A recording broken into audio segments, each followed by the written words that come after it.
Beloved Azur, some people achieve a lot with minimal effort, while others put in a lot of effort yet keep struggling. How can we know if this is due to destiny or lack of effort? How do you know that they have not done proper effort? You only know about yourself.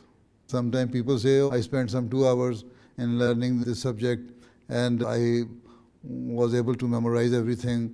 I was able to do this assignment within no time and with less effort. Although there are some people who are God-gifted people, they have the talent to solve some problems very quickly, but not necessary that they solve all the problems. Sometimes some people are good in mathematics, some in geography, some in biology, some in physics, some in chemistry, some in other sciences or other subjects, history. So some can easily remember the figures, and some are very much poor in remembering the figures, but they can easily remember the historical details of everything.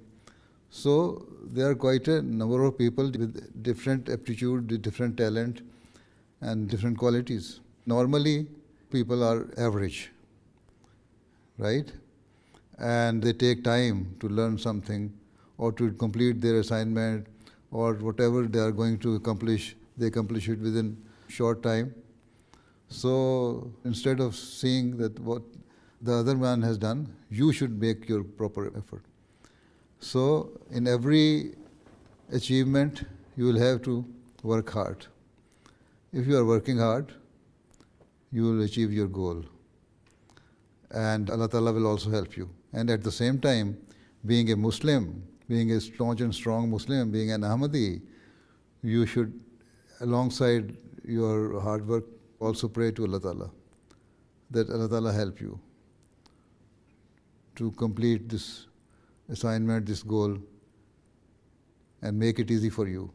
So in this way, Allah Ta'ala also will help you, and you will achieve your target in less time or with less effort or in a better way. Right?